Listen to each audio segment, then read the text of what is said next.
Hello दोस्तों, आपके अपने चैनल एसजी नॉवल वर्ल्ड में आप सबका स्वागत है। ऐसे ही रोचक स्टोरी के लिए चैनल को सब्सक्राइब जरूर कर लीजिए। आइए अब एपिसोड कंटिन्यू करते हैं। एपिसोड 26 नफरत। जब अभिमन्यु ने देखा कैसे साकेत लैपटॉप ले रहा है, तो वह तुरंत उसके हाथों से लैपटॉप लेकर उसे टेबल के नीचे रखते हुए कहता है, मैंने कहा ना, देखने की कोई जरूरत नहीं है। अभी सीसीटीवी फुटेज काम नहीं कर रहा है। मैं तुम्हें बाद में दिखा दूंगा। अभी तुम मेरा काम करो जो मैंने दिया था। अभिमन्यु को इस तरह से हरकत करते हुए देखकर साकेत भी हैरान था, लेकिन फिर ज्यादा ना सोचकर वह लैपटॉप को वहीं छोड़कर चुपचाप वहां से चला गया। साकेत के जाते ही अभिमन्यु ने गहरी सांस ली और लैपटॉप को टेबल पर रखकर अपने सर पर हाथ रखकर खुद से कहने लगा, लगता है मैंने कमरे में कैमरे लगवा कर सबसे बड़ी गलती कर दी है। क्या ये लड़की पागल है? क्या कपड़े बदलने के लिए चेंजिंग रूम मौजूद नहीं था, जो ये कमरे में कपड़े बदल रही थी? बेवकूफ लड़की, अगर मेरी जगह साकेत ये देख लेता तो। सच में एक नंबर की गधी लड़की है। मैं भी किसके बारे में कह रहा हूँ? अब जाकर मुझे सबसे पहले कैमरे को हटाना होगा, इससे पहले कि किसी की भी नजर कैमरे पर पड़े। ये सोचकर अभिमन्यु ने अपना फोन निकाला और किसी को मैसेज करके वापस लैपटॉप पर काम करने लगा। इधर साकेत अभिमन्यु का दिया हुआ काम पूरा करके अभिमन्यु के केबिन में आकर उसे फाइल देते हुए कहता है, मैंने ये काम कल रात ही कर लिया था। और हाँ, तुमने जो मुझे पेपर दिया था, जिस पर तुमने ही कहा था कि कोई भी गड़बड़ नहीं होनी चाहिए, मुझे लगता है जिसने भी पेपर बनाए हैं उसने अपनी आंखें बंद कर ली थी, क्योंकि उसमें बहुत सारी गलतियां हैं और ऐसे में शायद उसने ये जानबूझकर किया था। साकेत की बातों को सुनकर अभिमन्यु बिना उसे देखते हुए कहता है, तो इसका मतलब उसने जानबूझकर किया। ठीक है, उसे मेरे केबिन में बुलाओ, मैं खुद उससे बात करना चाहता हूँ। अभिमन्यु की बातों को सुनकर साकेत मुस्कुराते हुए कहता है, मैं जानता था तुम यही कहोगे, इसलिए तो मैं उसे अपने साथ लेकर आया हूँ। ये कहकर साकेत ने पीछे मुड़कर देखा, जहां पर एक आदमी घबराते हुए केबिन के अंदर आ रहा था। जैसे ही अभिमन्यु ने अपने सामने खड़े स्टाफ को देखा तो उसके चेहरे पर शैतानी मुस्कुराहट आ गई और उसने मुस्कुराते हुए कहा, तो तुमने ही यह पेपर बनाए थे? पेपर बनाने के बाद क्या तुमने एक बार भी उसे पढ़ा नहीं, या फिर जानबूझकर तुमने ऐसी हरकत की? लगता है तुम्हें अपनी नौकरी प्यार नहीं थी, इसलिए तुम ऐसा करना चाहते थे। चलो बताओ, किसके करने पर तुमने ये सब किया? किसके कहने पर तुमने ऐसे पेपर बनाए और उसने तुम्हें कितने पैसे दिए? अगर तुम मुझे बता दोगे, तो मैं तुम्हें उससे 10 गुना ज्यादा पैसे दूंगा और तुम्हें नौकरी से भी नहीं निकालूंगा। अभिमन्यु मल्होत्रा की बातों को सुनकर स्टाफ की आंखें हैरानी से बड़ी हो गई। उसे यकीन नहीं हो रहा था जिसके कहने पर उसने ये सब किया था उससे कई गुना ज्यादा पैसा उसका खुद का बॉस देगा।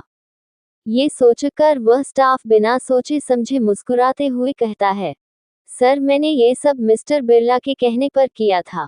उन्होंने मुझे परसों शाम अपने कंपनी बुलाया। उनके कंपनी में मेरा छोटा भाई काम करता था और उसके जरिए ही उन्हें मेरे बारे में पता चला। जब मैं वहां पहुंचा तो उन्होंने मुझे लालच दे दिया। मैं उनका काम नहीं करना चाहता था, लेकिन पैसे देखकर मेरे मन में लालच आ गया, इसलिए मैं उनके काम को मानकर यहाँ पर घोटाला करने लगा। पर मेरा यकीन कीजिए, मैंने सोच लिया था कि यह सब करके मैं आपको बता दूंगा, पर न जाने क्यों मुझे बहुत डर लगने लगा, इसलिए मैंने यह बात छुपा ली। स्टाफ की बातों को सुनकर साकेत की आंखें हैरानी से बड़ी हो गई, तो वही अभिमन्यु मल्होत्रा मुस्कुराते हुए कहता है, ओह, तो तुमने मिस्टर बिरला के कहने पर यह सब किया था। ये वही बिरला है ना जिसने हाल ही में अपनी बेटी की शादी बहुत धूमधाम से की थी, वह भी एक ऐसे लड़के के साथ जो खुद अपनी डूबी हुई कंपनी को बचाने के कगार पर आ गया है। अभिमन्यु की बातों को सुनकर साकेत हंसते हुए कहता है, क्या तुम उसकी बात कर रहे हो जिसकी कंपनी को तुमने खरीद लिया था? इसका मतलब अब उनके दामाद के पास कुछ भी नहीं है, तो उन्हें लग रहा है कि वह हमारे कंपनी के स्टाफ को खरीदकर हमारे कंपनी के साथ घोटाला करने वाले हैं। लगता है मिस्टर बिरला को पता नहीं है हमारे कंपनी में कितने होनहार काम करने वाले लोग मौजूद हैं। लेकिन अब तुम इसके साथ क्या करोगे? मेरे कहने का मतलब है इसने तो तुम्हें सच बता दिया है, तो फिर इसके साथ क्या करना है? साकेत की बातों को सुनकर अभिमन्यु स्टाफ को देखने लगा तो वही स्टाफ मुस्कुराते हुए कहता है, आप ये क्या कह रहे हो सर? इसमें सोचने वाली कौन सी बात है? अभिमन्यु सर ने तो अभी कहा था ना कि वह मुझे उनसे 10 गुना ज्यादा पैसे देंगे। तभी तो मैंने सच बताया। स्टाफ की बातों को सुनकर अभिमन्यु गुस्से में उसे देखकर दांत पीसकर कहता है, तुम्हें लग रहा है इतना सब कुछ देखने के बाद मैं तुम्हें इस कंपनी में रहने दूंगा? पहली बात तो तुम किसी के नहीं हो, क्योंकि तुम पैसों के लालच में जाकर कहीं भी किसी का भी काम कर सकते हो और मैं एक ऐसे इंसान को अपने कंपनी में बर्दाश्त नहीं करूंगा, जो इंसान किसी का नहीं हो सकता। इसीलिए आज के आज तुम्हारी सारी सैलरी को डोनेट कर दिया जाएगा और तुम्हें दोबारा इस कंपनी में क्या दूसरी किसी भी कंपनी में जॉब नहीं मिलेगी। और रही बात तुम्हारे भाई की, तो जल्द से जल्द उसे भी उसकी औकात पता चलेगी। ये कहकर अभिमन्यु साकेत को देखते हुए कहता है, सिक्योरिटी को बुलाओ और उसे कहो इसे यहाँ से ले जाए, क्योंकि मुझे इसका चेहरा देखना भी बर्दाश्त नहीं है। वैसे भी सुबह से कई लोगों के ऐसे चेहरे देख चुका हूँ, जिसकी वजह से मुझे नुकसान पर नुकसान हो रहा है। अभिमन्यु की बातों को सुनकर साकेत अपनी आंखें छोटी करके कहता है, अब प्लीज यह मत कहना कि तुम यहाँ पर भी भाभी को लेकर आ रहे हो। चलो अब हम ज्यादा ना सोचकर इसे यहाँ से निकाल देते हैं, ताकि इसे भी तो पता चले कि यह कैसे धोखा दे रहा था। ये कहकर साकेत स्टाफ का हाथ पकड़ के गुस्से में उसे केबिन से बाहर ले जाने लगा। स्टाफ के जाते ही अभिमन्यु एक लंबी सांस लेकर वापस अपने काम में लग गया। एपिसोड 27 मिलना है। इधर दूसरी तरफ नायरा और परिणीति गार्डन में पेड़ पौधों को काट रही थी। नायरा 10 मिनट काम करते करते थक गई। वही परिणीति ने जब ये देखा तब वह मुस्कुराते हुए कहती है, क्या हुआ, तुम इतनी जल्दी थक गई? अभी तो 10 मिनट हुए थे और तुमने हार मान ली। मैंने कहा था ना तुम मुझसे नहीं जीत पाओगी। परिणीति की बातों को सुनकर नायरा अपने हाथ को आगे बढ़ाकर उसे जोड़ते हुए कहती है, मेरी माँ मुझे माफ कर दो। मैंने गलती कर दी, तुमसे चले गए करके। मैं हार मानती हूँ, मुझसे यह नहीं होगा। कभी मम्मी पापा ने मुझे ये सब काम करने ही नहीं दिया था, इसलिए शायद मुझे इन सब की आदत नहीं है। लेकिन कोई बात नहीं, तुम हो ना यहाँ पर, तुम मुझे ये सारी चीज सिखा देना। नायरा की बातों को सुनकर परिणीति हंसते हुए वापस अपना काम करने लगी। जब नायरा ने ये देखा तब वह एक बेंच पर बैठकर गहरी सांस लेकर कहती है, वैसे परिणीति तुम्हारी पढ़ाई तो पूरी हो गई है ना? तो फिर तुमने क्या सोचा है? आगे क्या करोगी? नायरा की बातों को सुनकर परिणीति बिना उसे देखे हुए मुस्कुराकर कहती है, स्कॉलरशिप तो मुझे मिल चुकी है और उसे पर लिखा हुआ था कि मुझे उसके जरिए आगे की पढ़ाई कंटिन्यू करनी पड़ेगी, तो मैं स्कॉलरशिप लेकर पहले कॉलेज जाऊंगी और फिर वहां पता करने की कोशिश करूंगी कि मुझे कौन से ब्रांच में एडमिट किया जाएगा। वैसे तुम्हें पता है कल रात ही मैंने ऑनलाइन इस पर रिसर्च किया था, तो मुझे पता चला जिस कॉलेज में मेरा एडमिशन होगा, वहां पर कॉलेज वाले डिसाइड करते हैं कि हमें ट्रेनिंग के लिए कौन सी कंपनी में भेजा जाएगा। इसके बाद हम वहां से सीखकर वापस कॉलेज जाएंगे और फिर आगे की पढ़ाई हमारी वहीं से शुरू होगी। परिणीति की बातों को सुनकर नायरा हैरानी से उसे देख रही थी।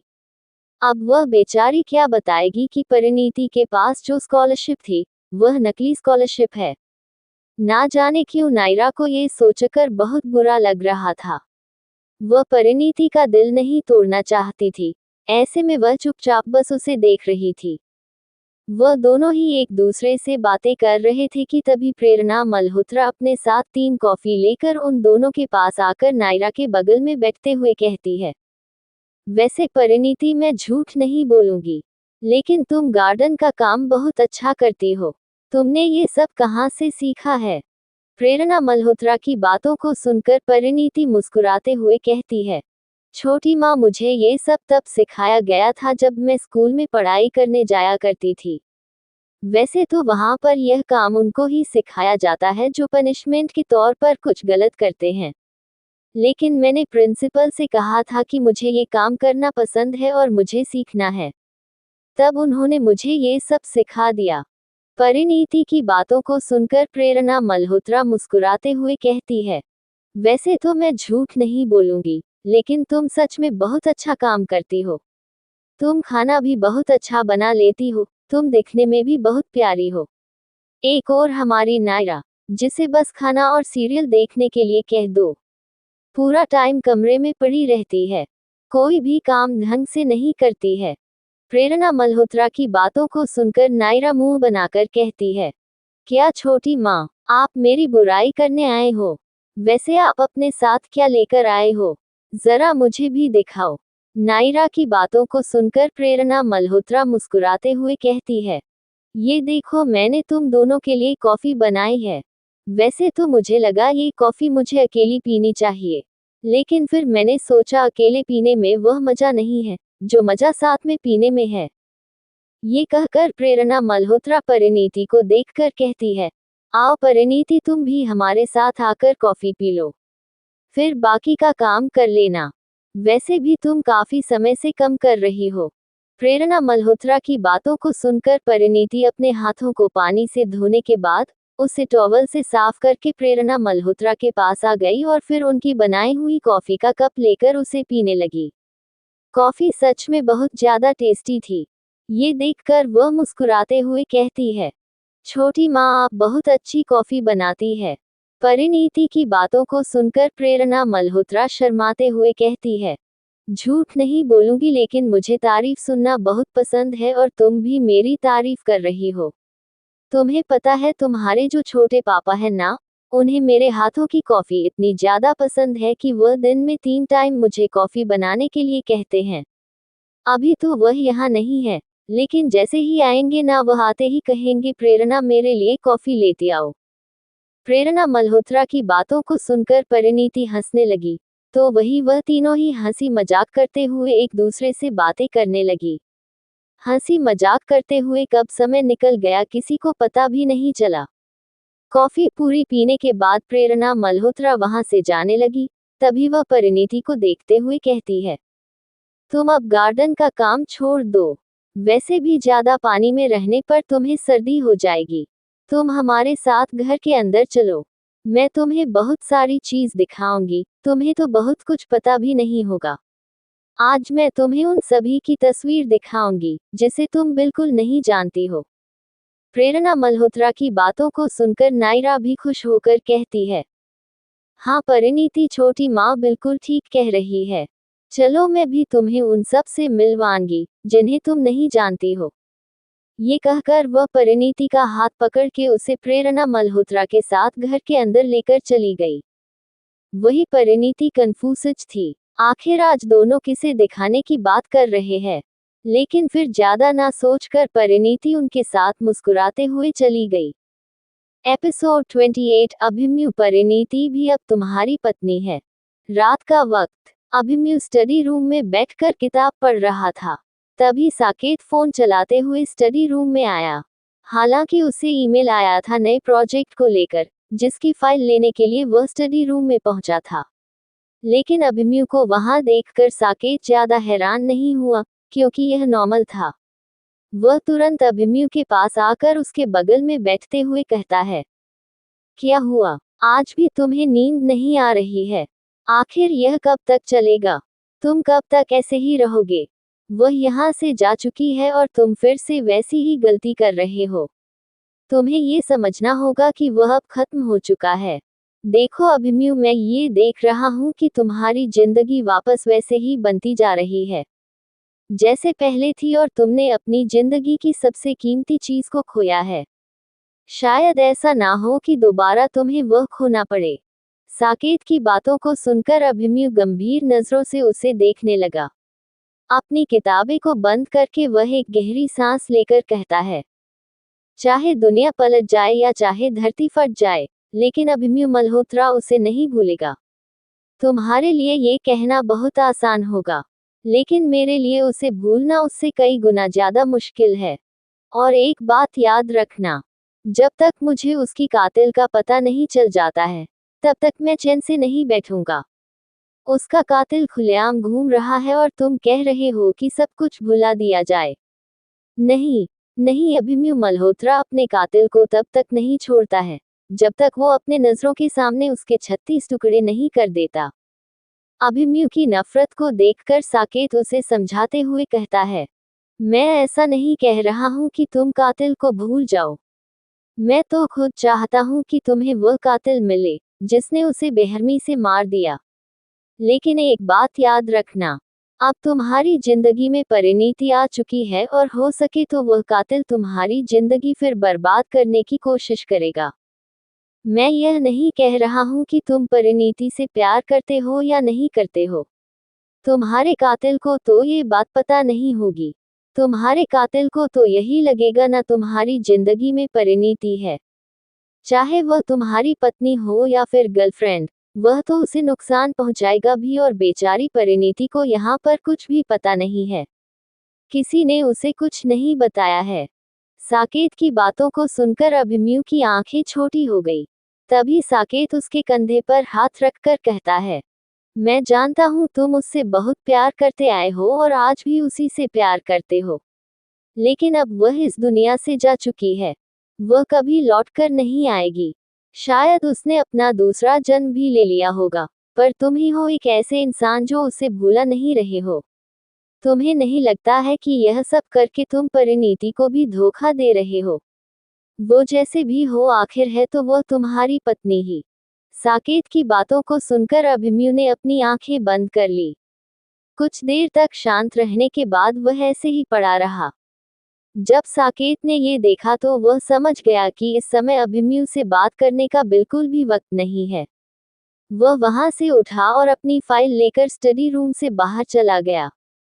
साकेत के जाते ही अभिमन्यु, जिसने सर टिककर अपनी आंखें बंद करके रखी थी, उसकी एक आंखों के कोनों से हल्की सी आंसू के बूंद गिरे, जिसे फील करते ही उसने गुस्से में मुट्ठी बंद कर ली। फ्लैशबैक। अभिमन्यु, तुम बहुत बुरे हो। तुम मुझे कितना परेशान कर रहे हो। तुम्हें पता है ना, अगर किसी ने हमें देख लिया तो वह हमारे बारे में क्या सोचेंगे। अभी तक हमने शादी भी नहीं की है और तुम हो कि मेरे पीछे पड़े हुए हो।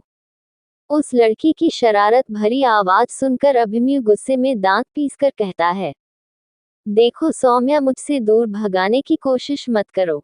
तुम्हें पता है ना, जब भी तुम मुझसे दूर जाती हो तो मुझे कितना गुस्सा आता है। ये कहते हुए अभिमन्यु सौम्या के पीछे भागा और तुरंत उसके हाथ को पकड़ के अपनी ओर खींचकर मुस्कुराते हुए कहा, मैंने कहा था ना, तुम मुझसे ज्यादा दूर नहीं भाग सकती हो। एक बात याद रखना, अभिमन्यु मल्होत्रा पूरी कायनात को बदल सकता है, लेकिन वो तुम्हें खुद से दूर नहीं जाने देगा और तुम हो कि ऐसे ही शरारत करके मुझसे दूर जा रही थी। अभिमन्यु की बातों को सुनकर सौम्या उसके गालों को खींचकर कहती है, वैसे मेरे प्यारे मजनू, ये बताओ आज तुम्हारा काम कैसा रहा? तुम इतनी जल्दी मेरे घर कैसे आ गए? तुम्हें पता है मैं तुम्हारे बारे में ही सोच रही थी और मैंने तुम्हारे लिए खाना भी बनाया था, लेकिन गलती से वह जल गया। सौम्या की बातों को सुनकर अभिमन्यु मुस्कुराते हुए कहता है, वह क्या है ना, ऑफिस में काम करते करते मैं बोर हो चुका था। मुझे तुम्हारी इतनी याद आई कि मैं तुरंत अपना काम छोड़कर तुमसे मिलने यहाँ आ गया।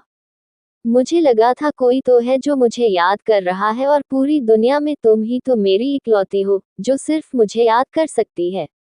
अच्छा, ये सब छोड़ो, ये बताओ कि अब हम शादी कब करेंगे? क्योंकि हमारी शादी का भी समय हो चुका है और ऐसे में मेरे माँ पापा शादी के लिए परेशान कर रहे हैं। अब मैं उन्हें और मना नहीं कर सकता हूँ। अभिमन्यु की बातों को सुनकर सौम्या मुस्कुराते हुए कहती है, हाँ, बस 1 महीना और इंतजार कर लो। मम्मी पापा जैसे ही आ जाएंगे, मैं उनसे बात कर लूंगी। वैसे भी मैंने उन्हें तुम्हारे बारे में बता दिया है, पर फिलहाल के लिए आज मैं तुम्हें एक जगह लेकर चलती हूँ।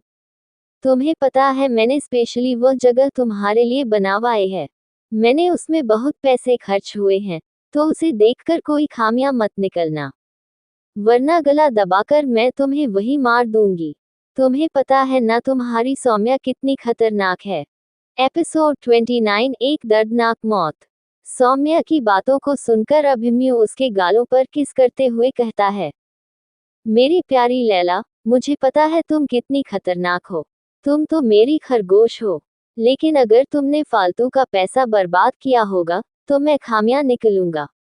पर मैं जानता हूँ तुम जो भी करती हो, अच्छा करती हो। चलो कहाँ लेकर चलना है मुझे? अभिमन्यु की बातों को सुनकर सौम्या मुस्कुराते हुए कहती है, हाँ मैं तुम्हें वहीं लेकर चलूंगी, जहाँ पर तुम हमेशा जाना चाहते थे। ये कहकर सौम्या अभिमन्यु का हाथ पकड़कर मुस्कुराते हुए उसे अपने साथ लेकर बाहर चली गई। थोड़ी देर बाद जब अभिमन्यु सौम्या के साथ एक छोटे से गांव पहुंचा, तो उसने देखा वह गांव दिखने में बहुत प्यारा है। अंधेरा होने की वजह से उस गांव में ऐसा लग रहा था कि अभी रात हुई है। सभी जगह सन्नाटा देखकर अभिमन्यु हैरानी से कहता है, यहाँ इतनी शांति क्यों है? अभिमन्यु की बातों को सुनकर सौम्या खुश होकर कहती है, वह इसलिए क्योंकि यह पूरी जगह मैंने खरीद ली है और मैं चाहती हूँ कि यहाँ पर हम एक बहुत बड़ा घर बनाएं। इतना बड़ा घर कि दुनिया का सबसे बड़ा घर हो और वहाँ पर सिर्फ मैं और तुम रहेंगे और कोई भी नहीं। कोई भी हमें डिस्टर्ब नहीं करेगा। तुम्हें पता है अभिमन्यु, मेरा बचपन से सपना था, मैं जिसके साथ रहूं वह सिर्फ मेरे साथ रहे। बाकी सबको भूल जाए और यह वही जगह है जहां पर हम तुम रहेंगे। कोई भी हमें कुछ नहीं कहेगा। हम सुबह रात बस एक दूसरे से प्यार करते रहेंगे।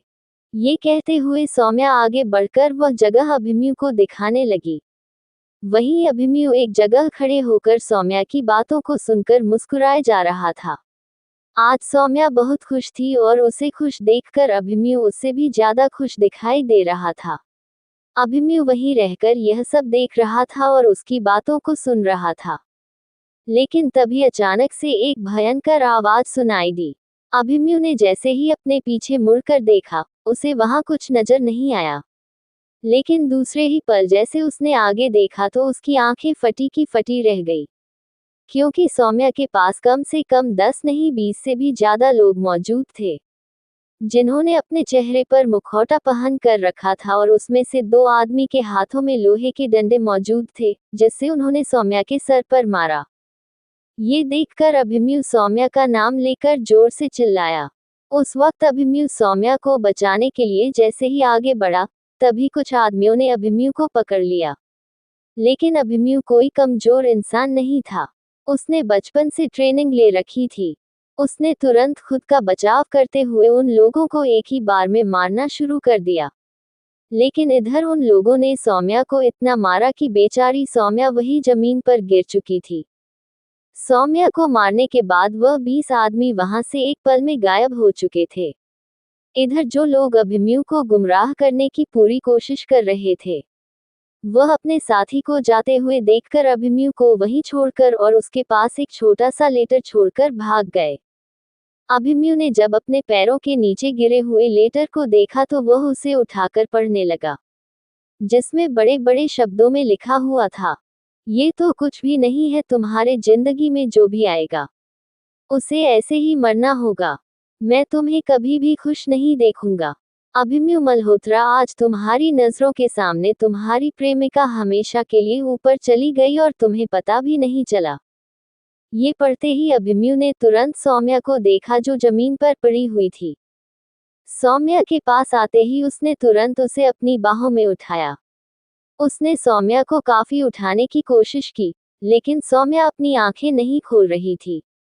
वह उसे अपनी बाहों में उठाकर जैसे ही आगे बढ़ा, तब तक साकेत भी वहां पहुंच चुका था।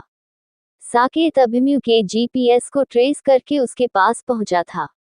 लेकिन वहां का नजारा देखकर उसकी आंखें फटी की फटी रह गई। साकेत को देखते ही अभिमन्यु भागकर उसके पास आया और सौम्या की तरफ इशारा करते हुए कहने लगा, मेरी सौम्या, उसकी हालत उन लोगों ने की है।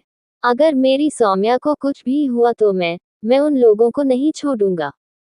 अभिमन्यु को गुस्से में देखकर साकेत उसे संभालते हुए कहता है, हम पहले सौम्या को अस्पताल लेकर चलते हैं। अभी उसका हॉस्पिटल जाना बहुत जरूरी है। ये कहकर उसने तुरंत अभिमन्यु को गाड़ी में बिठाया और वहां से निकल गया। कुछ समय बाद अभिमन्यु साकेत के बगल में बैठकर डॉक्टर के आने का इंतजार कर रहा था। उसके हाथ पैर इतने कांप रहे थे कि साकेत को भी अभिमन्यु के लिए डर लग रहा था। वह अंदर ही अंदर यह ऊपर वाले से प्रार्थना कर रहा था कि सौम्या को कुछ नहीं होना चाहिए, क्योंकि साकेत जानता था अभिमन्यु की पूरी जिंदगी सौम्या में बसी हुई है। 2 घंटे बाद जब डॉक्टर बाहर निकल कर आए, तो वह नजरें नीचे करके अभिमन्यु को देखकर घबराते हुए कहने लगे, I am sorry sir, but मैं उनको नहीं बचा सका।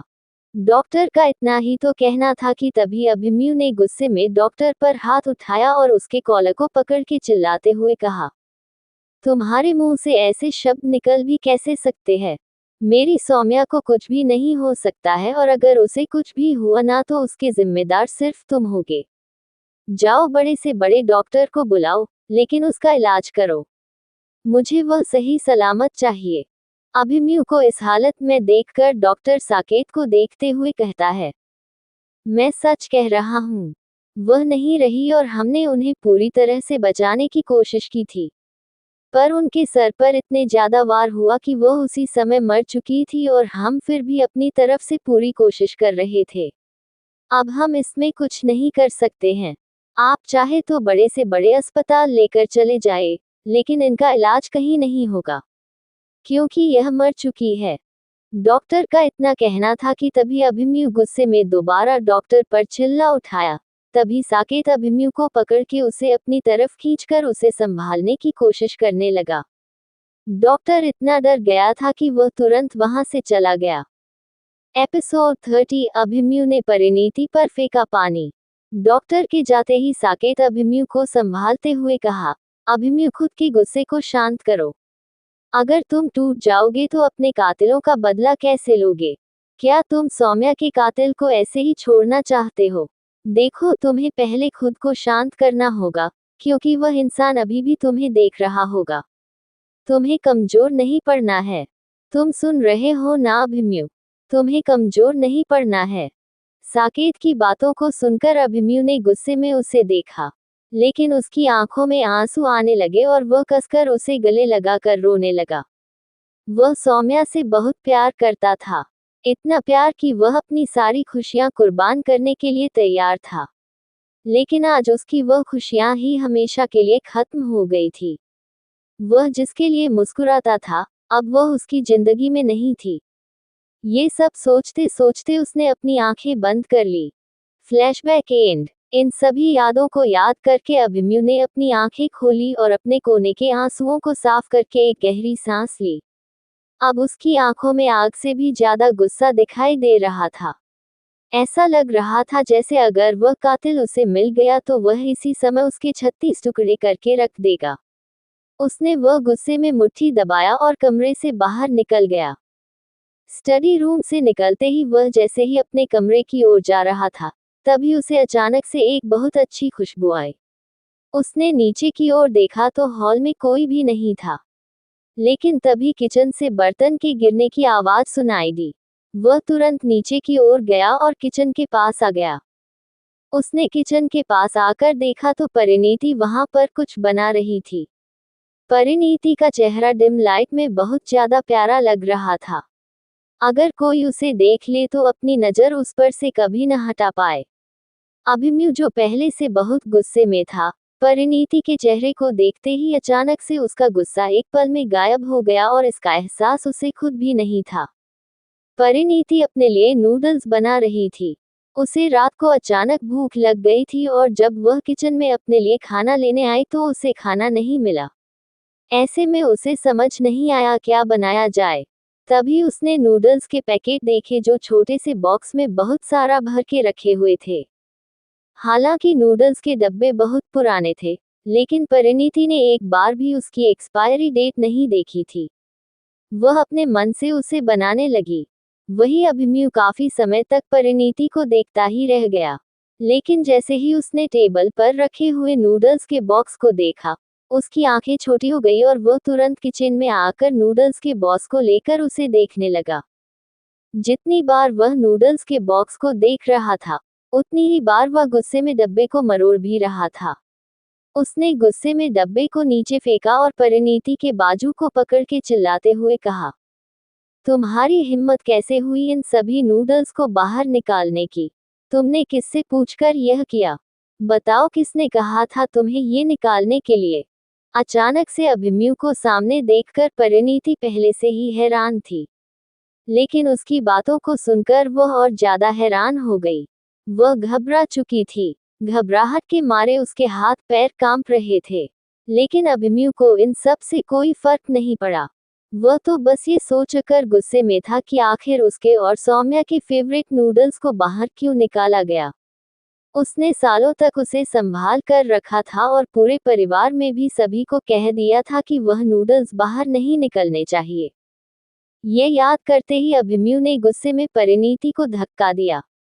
अचानक से धक्का देने की वजह से परिणीति पीछे की ओर चलने लगी, लेकिन तभी साकेत, जो अभिमन्यु के चिल्लाने की आवाज सुन चुका था, वह किचन में आ चुका था और तब तक उसने परिणीति को पीछे से संभाल लिया। साकेत ने परिणीति को पहले तो सीधे से एक टेबल के पास खड़े किया और फिर अभिमन्यु को देखने लगा। तभी अभिमन्यु ने परिणीति को देखकर गुस्से में कहा, मैं कुछ पूछ रहा हूँ, किसके कहने पर तुमने ये नूडल्स निकाले हैं? तुम्हें पता भी है तुमने क्या किया है? तुम्हारी हिम्मत कैसे हुई मेरे किसी सामान को हाथ लगाने की, जबकि मैंने 100 बार कहा है कि मुझसे और मेरे हर एक सामान से दूर रहना। अभिमन्यु के गुस्से को देखकर परिणीति घबराते हुए कहती है, वह मुझे भूख लगी थी और किचन में कुछ भी नहीं था तो मेरी नज़र नूडल्स पर चली गई। मुझे लगा इस समय यही बनाना आसान होगा। मुझे नहीं पता था यह आपके है। अगर मुझे पता होता तो मैं कभी इसे हाथ नहीं लगाती। मुझे माफ कर दीजिए, मुझसे गलती हो गई। परिणीति को देखकर अभिमन्यु गुस्से में कहता है, गलती? ये गलती नहीं, बहुत बड़ी गलती है। तुम बार बार मेरे सामने आती रहती हो। तुम्हें देखकर मेरा खून खौलता है। तुम्हें क्या लगता है ये सब देखकर मुझे मजा आता है? एक बात कान खोलकर सुन लो, तुम जब जब मेरे सामने आओगी तब तब मुझे तुमसे और ज्यादा नफरत होगी। इसीलिए तुम्हारी भलाई इसी में है कि तुम अपना चेहरा मेरे सामने लेकर मत आना। अभिमन्यु की बातों को सुनकर परिणीति को बहुत बुरा लगा। तभी साकेत अभिमन्यु को कुछ कहने के लिए आगे बढ़ा, लेकिन तब तक पूरा परिवार उठकर वहां आ चुका था। वह सब अभिमन्यु की गुस्से की भारी आवाज को सुन चुके थे। यहाँ तक कि नौकर भी वहां पहुंच चुके थे। किसी को भी समझ नहीं आ रहा था कि आखिर वहां क्या हो रहा है। तभी अभिमन्यु ने बिना किसी को देखे गैस पर रखे हुई नूडल्स को उठाकर जमीन पर फेंक दिया। नूडल्स बहुत गर्म थे, जिसका पानी सीधे परिणीति के पैरों पर जाकर गिरा, लेकिन इस बात का किसी को एहसास नहीं हुआ, सिवाय परिणीति के। परिणीति को अपने पैरों में बहुत जलन महसूस हुई, लेकिन वह इतनी घबराई हुई थी कि वह जलन भी उसके सामने फीकी थी।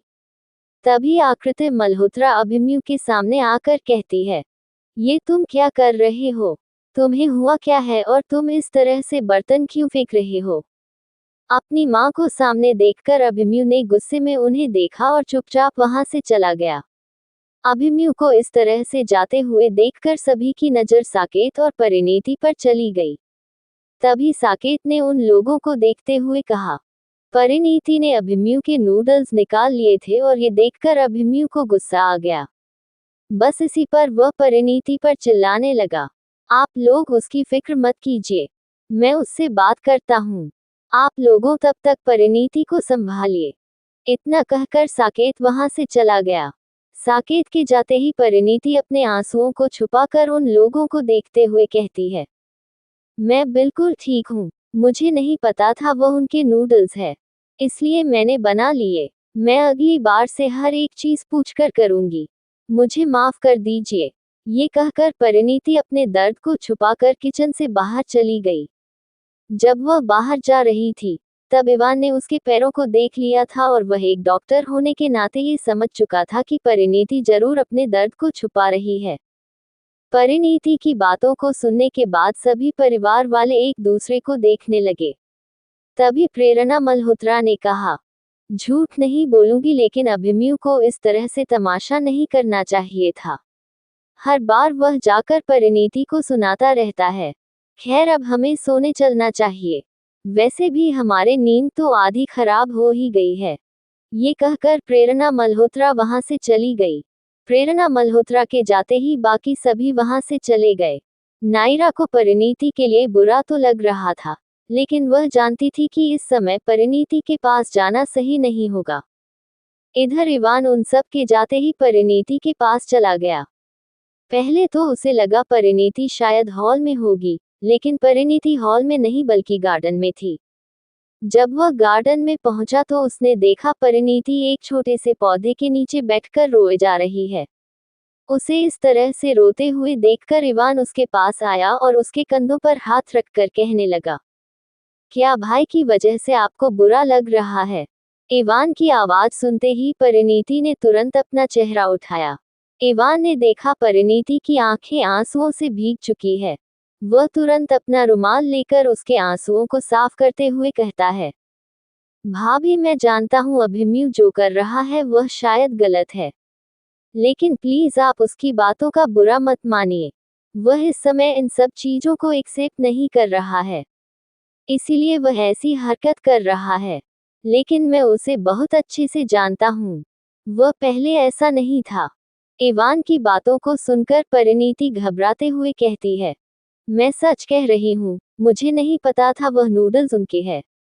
अगर मुझे पता होता तो मैं कसम से उसे हाथ भी नहीं लगाती। मैं अब से कुछ भी लेने से पहले आप लोगों से पूछ लिया करूंगी।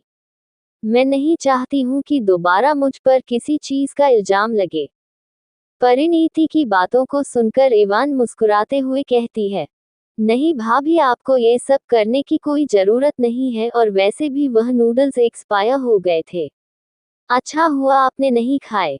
वह नूडल्स कम से कम 5 साल से वहां रखे हुए हैं और कोई भी उसे नहीं खाता है।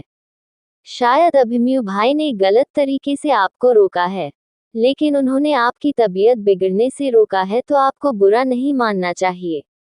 इवान की बातों को सुनकर परिणीति हैरानी से कहती है, 5 साल से? लेकिन वह नूडल्स 5 साल से वहां क्यों रखे हैं? मेरा मतलब जब वह एक्सपायर हो ही चुके हैं तो उसे फेंक देना चाहिए। अगर किसी ने गलती से उसे खा लिया तो? परिणीति की बातों को सुनकर इवान मुस्कुराते हुए कहता है, हाँ आपने बिल्कुल ठीक कहा। आप बिल्कुल मेरी तरह समझदार है, लेकिन क्या करें? अभिमन्यु भाई को वह सारे नूडल्स बहुत पसंद है और वह नूडल्स यहाँ मिलते भी नहीं है, इसीलिए उन्होंने उन सबको संभाल कर रखा है। हालांकि वह नूडल्स को खाते नहीं है, लेकिन वह जब भी खाना चाहते हैं तो उसे बस देख लिया करते हैं और वह किसी को देते भी नहीं है। इवान की बातों को सुनकर परिणीति अपने आंसुओं को साफ करके हंसते हुए कहती है, आपके भाई तो बहुत अजीब इंसान है। मैं तो पहली बार ऐसे इंसान को देख रही हूँ जिसने एक्सपायर नूडल्स को भी संभाल कर रख रहा है। परिणीति की बातों को सुनकर इवान मुस्कुराया। उसी वक्त उसने परिणीति के पैरों को देखा जो पूरी तरह से लाल हो चुके थे, यहाँ तक कि उसके अंगूठे भी फूल चुके थे। ये देखकर वह परिणीति का हाथ पकड़ के उसे वहां से उठाते हुए कहता है, चलिए मैं आपके पैरों पर क्रीम लगा देता हूँ, वैसे भी आपके पैर जल रहे हैं। परिणीति ने इवान की बातों को सुनकर अपने पैरों को देखा, जहां सच में उंगलियां फूल चुकी थी।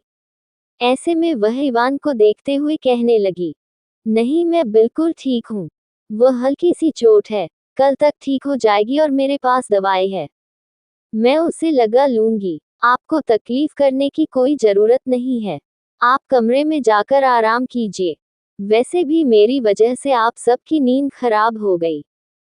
परिणीति की बातों को सुनकर इवान मुस्कुराते हुए कहता है, भाभी आप भूल गई है क्या कि मैं डॉक्टर हूँ और कोई डॉक्टर भला अपने सामने किसी पेशेंट को तकलीफ में देख सकता है क्या? वैसे भी आपको भूख लगी है ना, तो चलिए मैं आपको दवाई लगा देता हूँ, फिर मैं आपको अपने हाथों से कुछ टेस्टी बनाकर खिलाता हूँ। ये कहकर इवान परिणीति का हाथ अच्छे से पकड़ के उसे सहारा देते हुए घर के अंदर लेकर चला गया। पहले तो इवान ने परिणीति को दवाई लगाकर हॉल में बिठाया और खुद किचन में चला गया।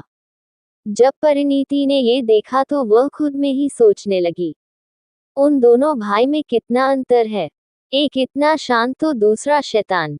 ये सोचकर परिणीति ने गहरी सांस ली और किचन की तरफ देखने लगी।